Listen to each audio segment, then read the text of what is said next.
Besides Italy and Germany, what other countries in the world were ruled by fascist dictators? Was there ever a fascist or Nazi movement in America? At least anything that might have threatened to actually take over the country? These and other questions will be answered right after this.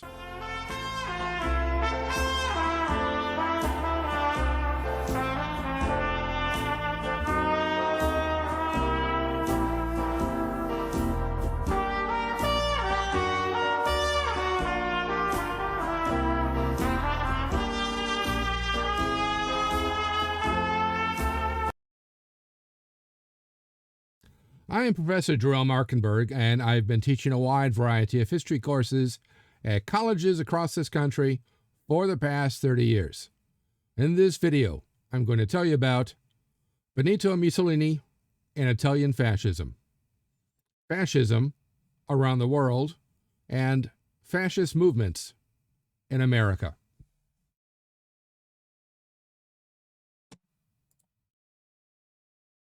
At the end, I'll have the wrap-up quote on this video.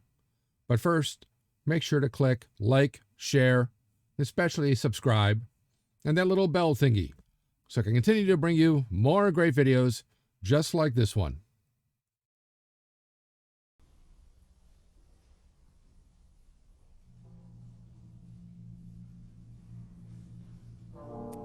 Benito Mussolini, born in 1885 and executed in 1945, school teacher, journalist, and war veteran. We see him here in his uniform in 1917. In 1919, founded the Fascio di Combattimento, the Union for Struggle, which sought power by any means, especially by the violence of his fascist black shirts who attacked meetings of both socialist and labor unions, beating, assaulting, and murdering their members. At a time when Italy reeled from post-war recession and failure to get much from the peace treaties, despite the loss of well over 1 million men, worsened by threats of communist revolution and the general changes stemming from an industrializing and modernizing society, his fascist movement prospered. Mussolini promised not just to protect Italy from communists and the disruptions and failures of capitalism and Italian democracy, but to restore Italy to the imperial and cultural heights it had achieved during the Roman Empire and the Renaissance.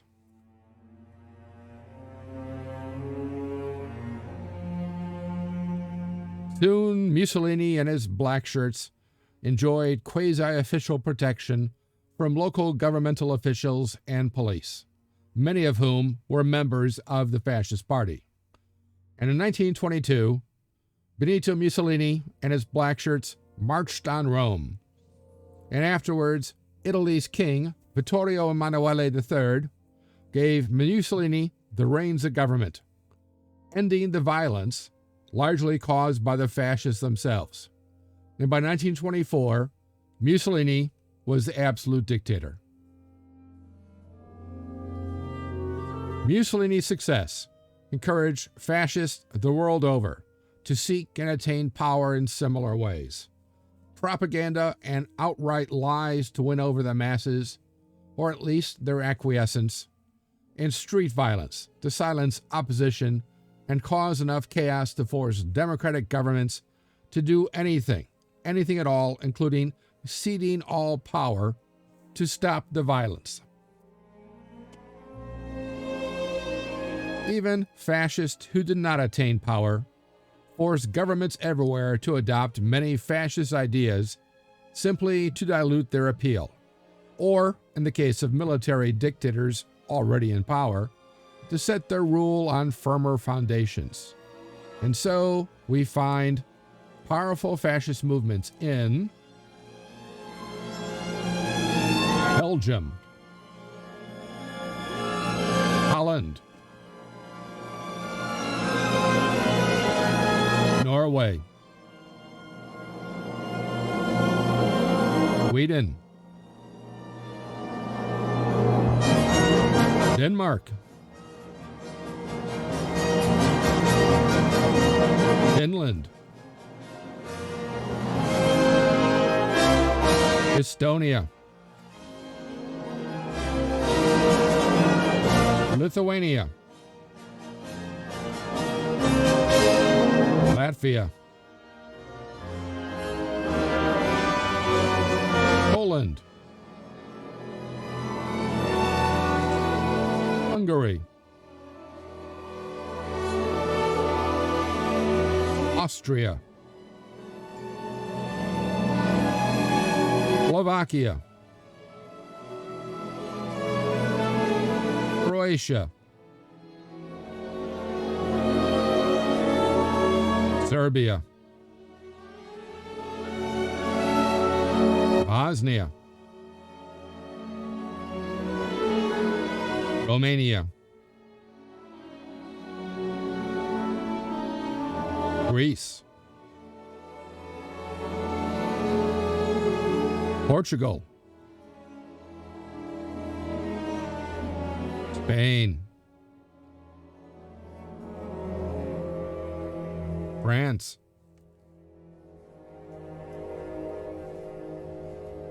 Ireland, Great Britain, Australia, Japan, China, the Middle East, South Africa, Brazil, Argentina. Don't cry for her, Argentinians. Chile, Mexico, Canada, and the United States. The Fascist League of North America, largely composed of Italian Americans who had recently immigrated from Italy, along with die-hard fascists, was founded in 1924 and were immediately embraced by the Fascist Party of Italy.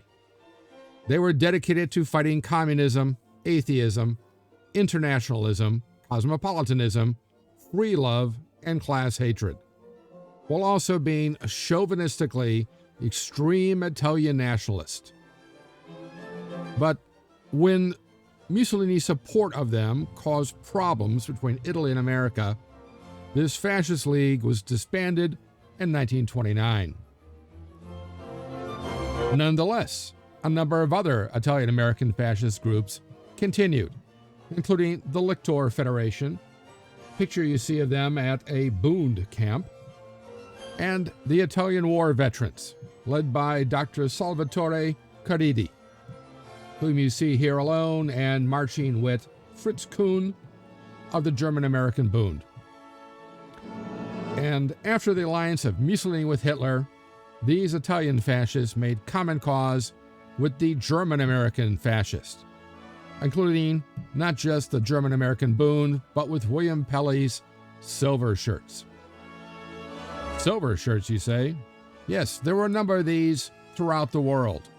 Besides the black shirts, there were, of course, the brown shirts. There were blue shirts and green shirts and white shirts and gold shirts, and these were the silver shirts. In 1933, William Dudley Pelley founded the Silver Legion of America. And you see him here with part of his wanted poster. These were properly known as the Silver Shirts.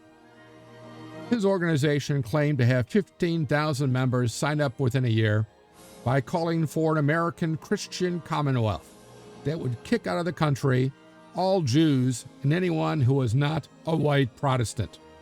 With Pelley, of course, all at the top ruling as dictator. But the Silver Shirts were dissolved the day after Pearl Harbor, and nearly all of them locked up. at the same time as the Silvershirts were founded, an actual Nazi party was founded in May of 1933 by this man you see here, Heinz Spunknubel, who did not call it the Nazi Party but called it the Friends of New Germany, though he received official support from the German Nazi Party, and at once he began to try to establish a Nazi dictatorship in America, led of course by himself, who he aimed to be America's Führer, and they did this by street violence. Unfortunately, this did not last too long, at least unfortunately for Spunknubel.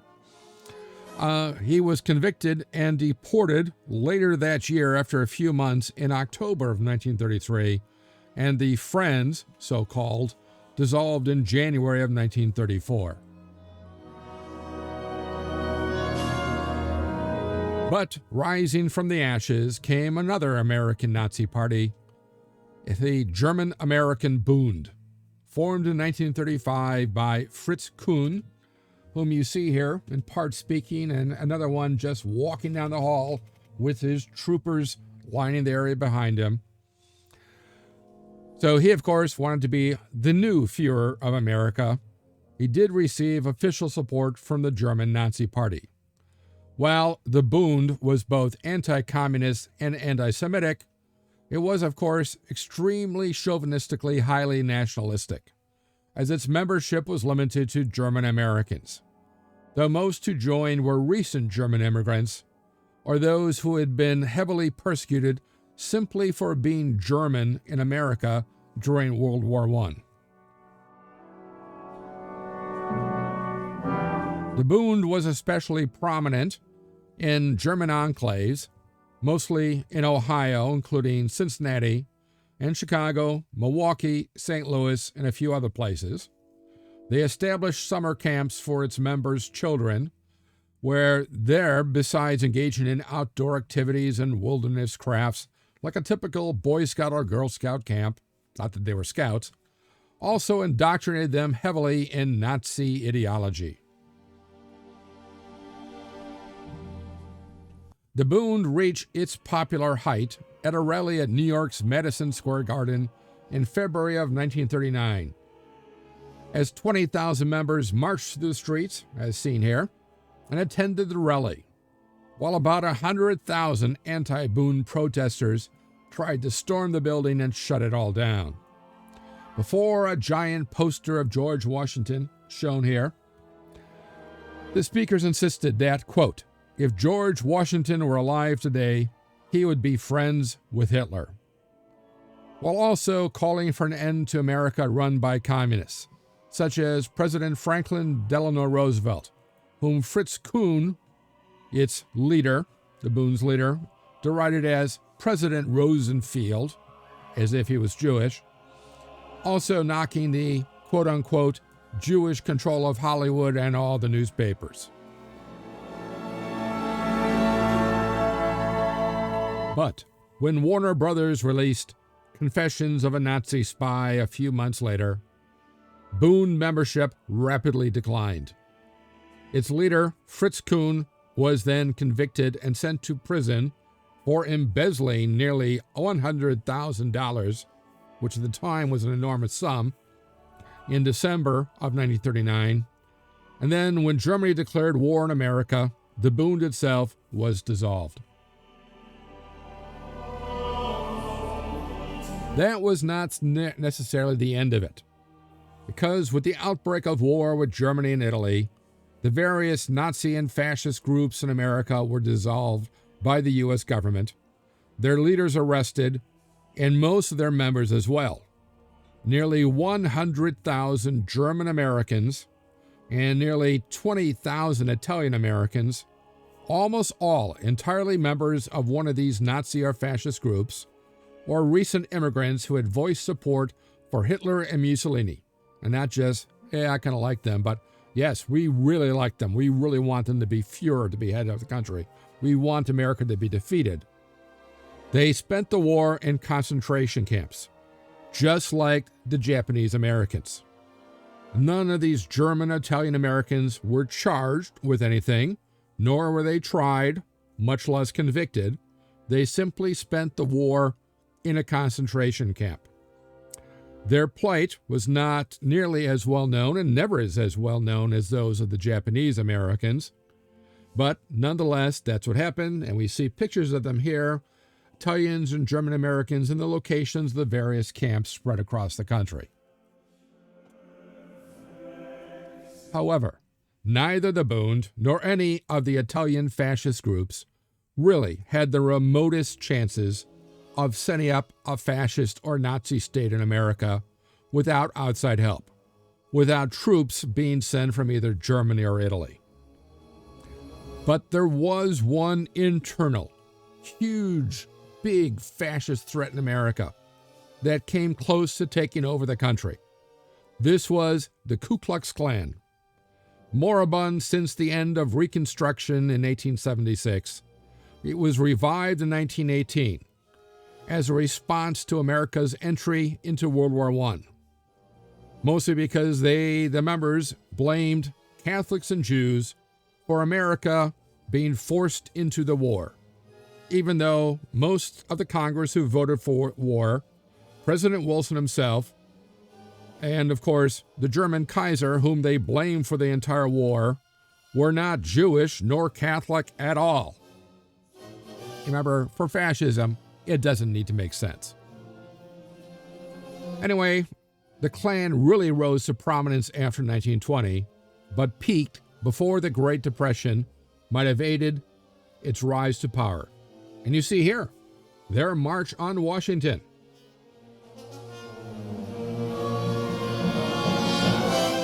Now, these are cartoons from the Klan's own newspapers, but they do express their ideas. What led the revival of the Klan to prominence all across the country, half the white Protestant population in America joined the Klan by 1926. They took control of many state legislatures and governorships, such as Indiana, where about 75% of the white Protestant Protestant population of the state had joined the Klan. They also elected many congressmen and senators. But the thing that really riled everybody up, it wasn't so much that the racist aspect, anti-black, that was still there. It was primarily, though, in the South, because primarily that's where most African Americans in America lived in the 1920s. Very few had moved up north and stayed there. But up north, and out in the West, what really ticked off these people was the prominence of Jews and Catholics in America.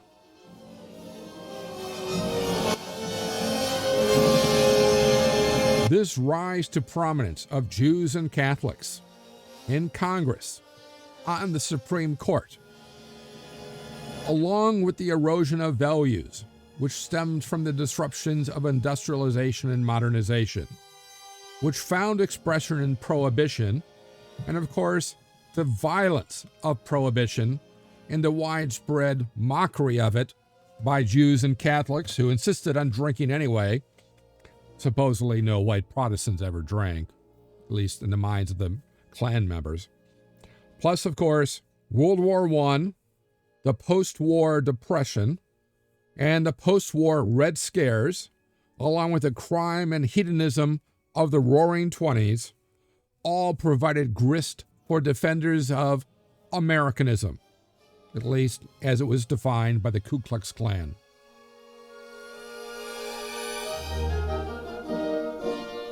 Much of the Second Klan's success was due to a journalist and war veteran. Note the similarity in professions with Benito Mussolini. This man was D.C. Stevenson, shown here, from Indiana. He was the Klan's most able and charismatic leader. In a sense, a proto-Mussolini, a proto-Hitler. But power struggles with Hiram Wesley Evans, the Grand Wizard, based in Atlanta, shown here, led to Stevenson's downfall. When he woke up one morning after a wild bender, and a dead prostitute was found in his bed. Apparently he did not kill her. She was killed by Klan members loyal to Evans, who wanted Stevenson out of the way. Stevenson was then convicted, sent to prison, finally let out about 1955-56.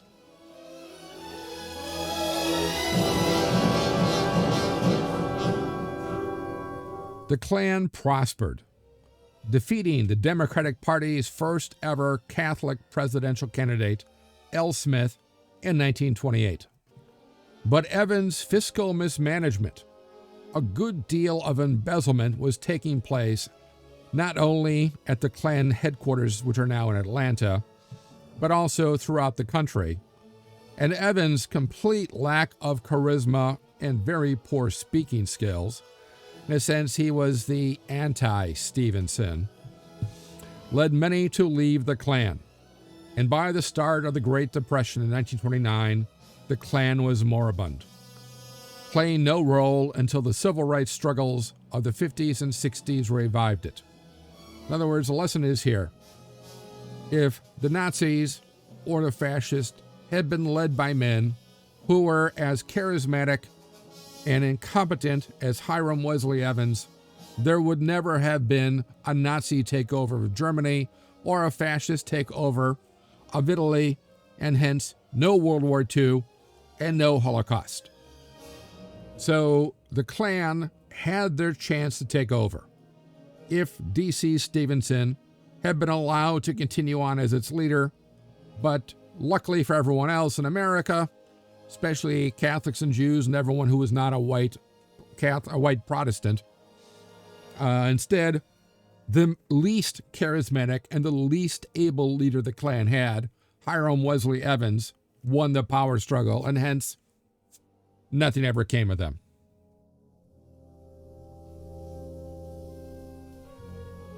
The wrap-up quote. I've got two for you today. The first one, quote, "The mysticism of fascism is the proof of its triumph. Reasoning does not communicate. Emotion does. Reasoning convinces. It does not attract. What does the individual matter? It is the race which counts.